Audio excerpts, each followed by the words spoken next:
first thing that people want to understand is that the question of whether or not you deal with the nuclear issue up front, or you set a basic framework in place and put an end to the war and open the strait first, and then later turn to the nuclear issue, is of central importance here.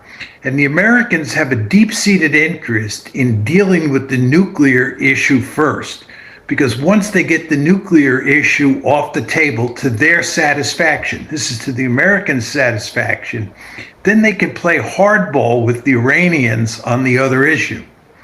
But the Iranians have the exact opposite incentive, which is to get a peace in place, or a meaningful ceasefire in place, and get some other benefits up front, and then turn to the nuclear issue later, because the Americans will then have lost some of their leverage.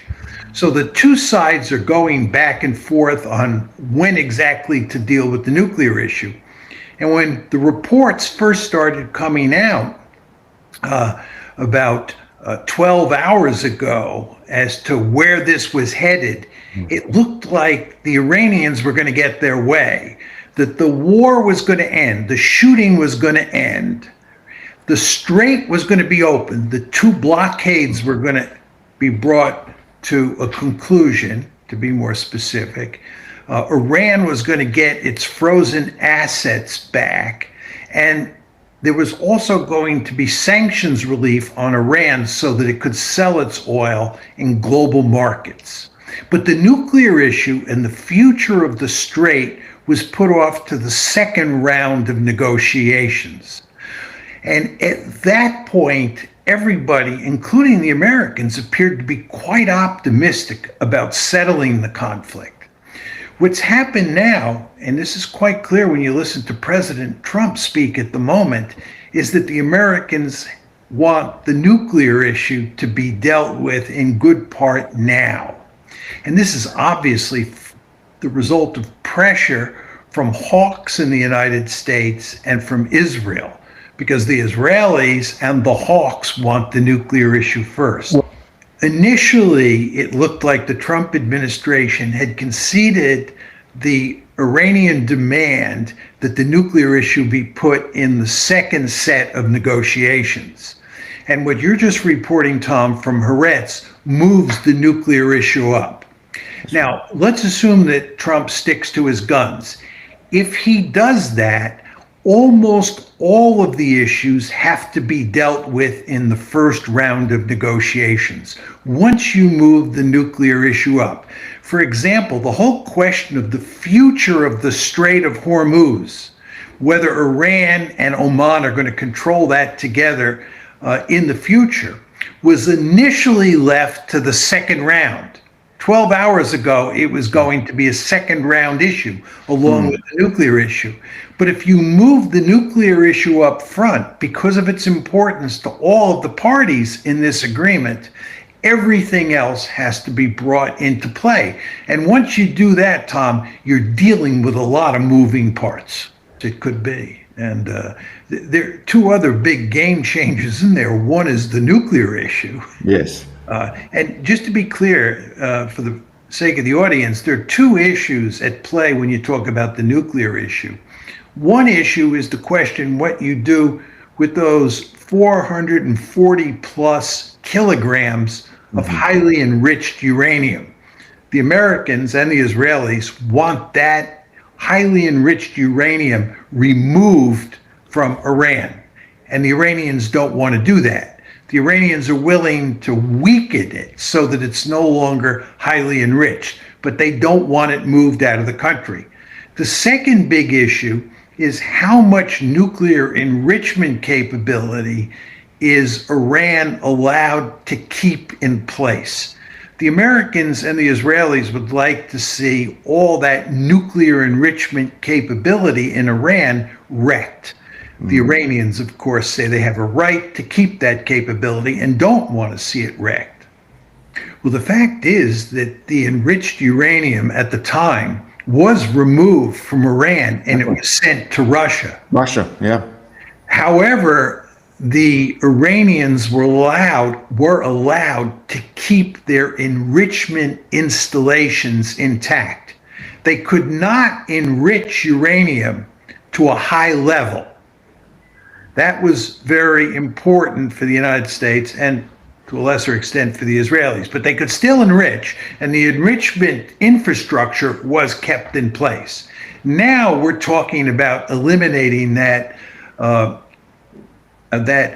enrichment infrastructure altogether, and the Iranians refused to do that. So that's another, significant point of contention.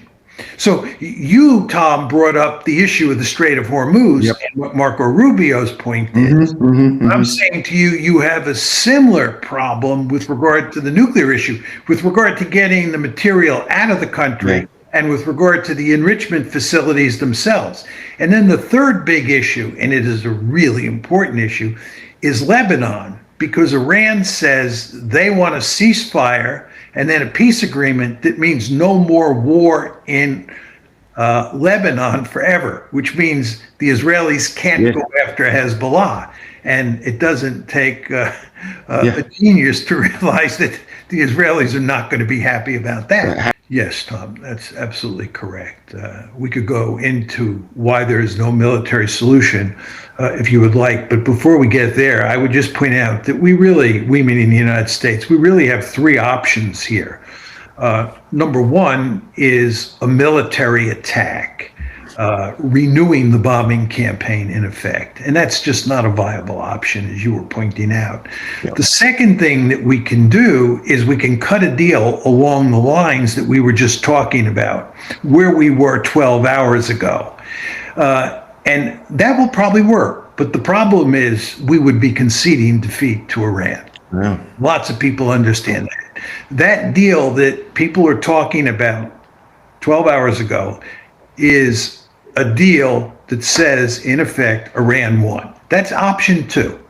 Option three is just to maintain the status quo, just to continue along the path that we are now moving down. And this means that we rely on the blockade instead of a bombing campaign against Iran. And the problem, Tom, there is that the international economy is increasingly feeling the pain. And lots of people are now beginning to say, and when I say lots of people, I'm talking about people who operate in the business world, economists, oil experts, and so forth are saying, and so forth and so on, are saying that if this problem is not solved by the end of July and we move into August with the strait closed, the consequences are likely to be catastrophic. So all of that is to say, even if you don't get an agreement now, and you keep going on the path that we're now on with the blockade, it's going to have devastating consequences by late summer. This is why there's pressure on Trump now to shut this one down. You want to ask yourself this question, Tom: why are we having this conversation tonight? What is it tonight here in Chicago and in the morning in Australia? Why are we having this conversation? It's in large part because Trump feels compelled to try to shut it down right away, because he knows that we are heading toward the precipice economically. Identified all the major problems. And many people point to inflation as the key here. Because as inflation rises, and it's almost guaranteed to rise even more than it already has, it's going to cause the Fed to increase interest rates, and that's going to slow down growth. And this is what leads to stagflation. And furthermore, as inflation begins to soar, the bond yields go up, it becomes more difficult to service the debt, and so forth and so on. So there are just all sorts of huge economic problems sitting out there that Donald Trump wants to head off at the pass, especially when you take into account that the midterm elections are coming up in November. And if we go off the precipice before then, and the Senate is dominated by Democrats and the House is dominated by Democrats, he may get impeached and this time convicted as well. So the Okay. stakes for him are enormous. He's going to be clobbered by the Israel lobby, by Israel itself, and by war hawks like Lindsey Graham and others. There's just no doubt about it. Mike Pompeo included, as you said. But this is Trump's problem. He's between a rock and a hard place. I mean, what is he going to do? Take the international economy off a cliff? Yeah. Does he really want to do that? And the answer, of course, is no. And that's why he's scrambling like crazy to try and come up with a solution. But there is no solution. And by the way, Tom, just to say a word or two about the military option, and tie that to our discussion of the economic dimension, it's very important that viewers understand that if we actually go back to the bombing campaign, that will speed up our movement toward the precipice, right? Because if we start the bombing campaign again, the Iranians have made it clear that not only are they going to keep the Persian Gulf shut, they're going to shut down the Red Sea as well. Through the Houthi rebel. Yeah. Yeah, and that will be disastrous. And furthermore, they're also talking about tearing up the cables, the undersea cables that run through the Persian Gulf. And this will have disastrous economic consequences. Yep. I don't see what the target sets are in an air campaign, the new target sets in an air campaign that act as a big force multiplier to the blockade. But let's assume I'm wrong, Tom, and let's assume that as a result of the bombing campaign, coupled with the blockade, we really up the pressure or the punishment campaign against Iran. The question you have to ask yourself is, what are the Iranians going to do? Do you think they're going to throw up their hands? And the answer is no, they're not going to throw up their hands. They are facing an existential threat. They're facing two countries that have genocidal intentions towards them. All you have to do is listen to President Trump talk about bombing Iran back to the Stone Age. And just did it the other day. Yeah. Yeah, and so they're not going to give up. They're going to fight to the death. But the other thing, Tom, you do not want to lose sight of is the Iranians think they're playing the strong hand here. Right. So they have an incentive to move slowly as its leverage grows with time. That's your line. Yes, it is. And I think if you listen to them talk, that's exactly how they talk, right?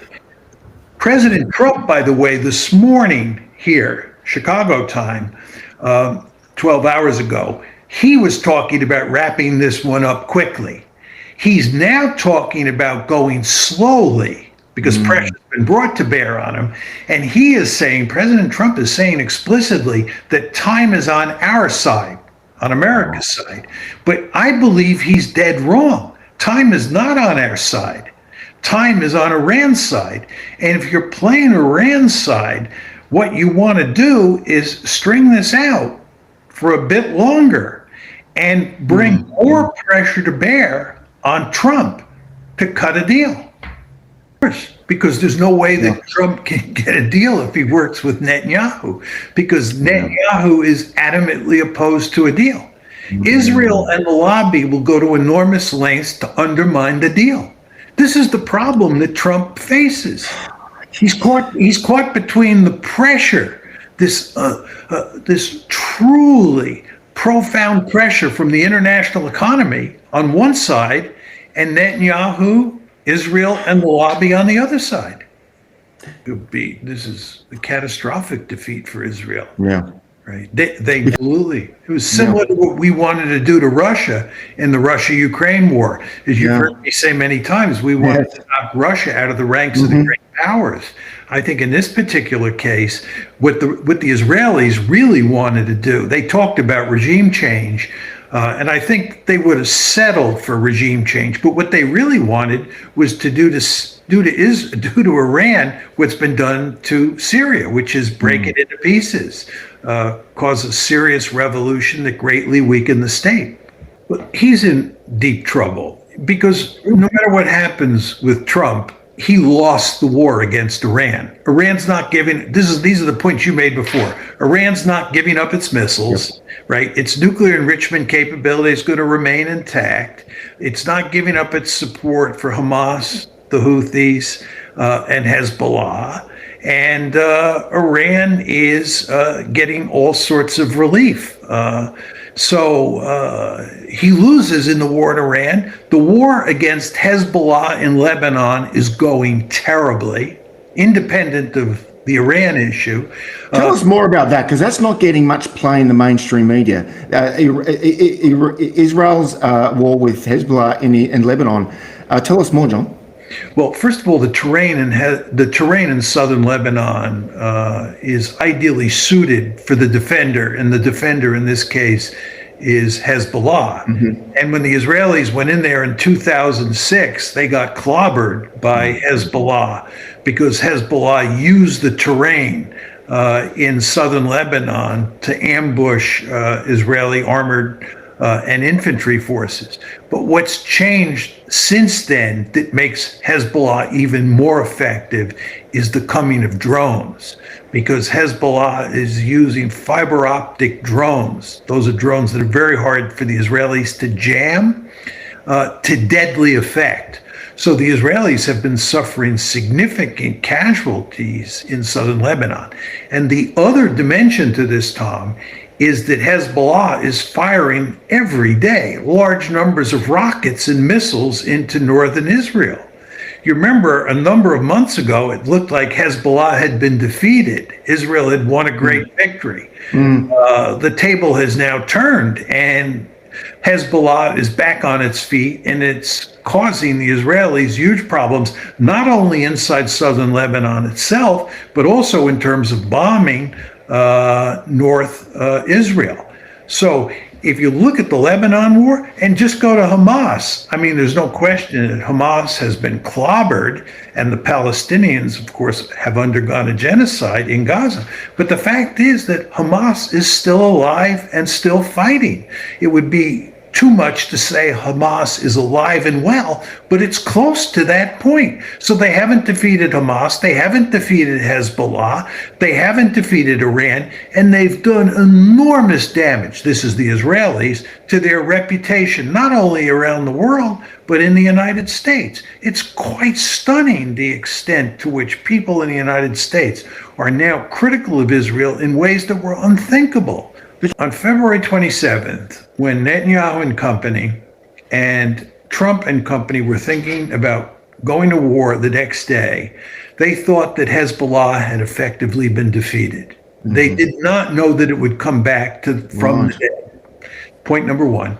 And point number two, they thought that they were going to win a quick and decisive victory. They thought a shock and awe air campaign, which had decapitation at the center of it, would produce a victory. And of course, as you remember, on February 28th, they did decapitate the regime in Iran. They succeeded. And furthermore, they did launch a shock and awe campaign that was quite shocking. But the problem is it didn't work. And once that doesn't work, they're then in a long war. And then the whole question of the Strait of Hormuz being closed comes into play. You want to remember that beforehand, President Trump has said that he was warned about the Strait of Hormuz being closed. And he said, no need to worry, because we're going to win the war quickly and it won't become an issue. Well, they didn't win the war quickly. It became an issue. And then to go back to Hezbollah, it came into the fight. And furthermore, Tom, there's one other very important point that I want to make. Reports have come out from the intelligence community via the Washington Post, the New York Times, that we, the United States, have suffered much greater damage to our military bases in the Persian Gulf than we realized, we in the public realized at first. But they're now telling us that our base structure really got clobbered. Now you say to yourself when you hear this, if they were deadly effective against our bases, doesn't that mean that it's highly likely that their attacks against Israel were deadly effective? Well, you remember we knew nothing, virtually nothing, about how much damage was done inside Israel during the bombing campaign, because the Israelis did a brilliant job of keeping information about the consequences of the bombing from the rest of us. But we're now getting lots of information that Israel really got clobbered by those Iranian missiles, just like the American military bases in the region really got clobbered. It makes perfect sense. So you want to understand that Israel has paid a real price in terms of the damage that has been done by those Iranian missiles and drones that hit them. Every one of the GCC states, the six Gulf states, including the UAE, United Arab Emirates, and Saudi Arabia, who are mortal enemies these days, all six of them begged the United States not to restart the bombing campaign for exactly the reason that you're alluding to. Yeah. They understand full well that Iran has a second strike capability, and they are in the crosshairs. And the Iranians, if enormous damage is done to Iran, the Iranians will do enormous damage to those six Gulf states. And they don't want that for all the obvious reasons.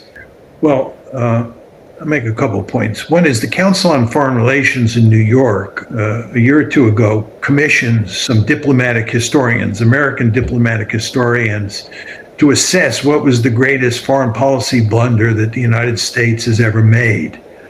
This is obviously before the Iran war. And they concluded that the Iraq war in 2003, which you and I know all about, was the greatest blunder that the United States ever made. I think this decision to attack Iran on February 28th will far outdistance the Iraq 2003 war as the greatest foreign policy blunder the United States ever made.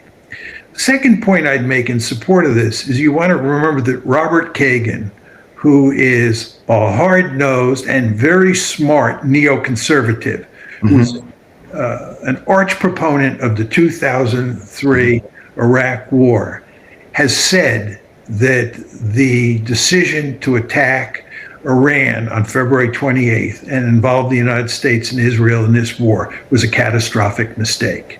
I think his view on how foolish this decision was is completely in line with my view and with your view. And all of this just tells you this, I think, will go down in the history books as a massive blunder.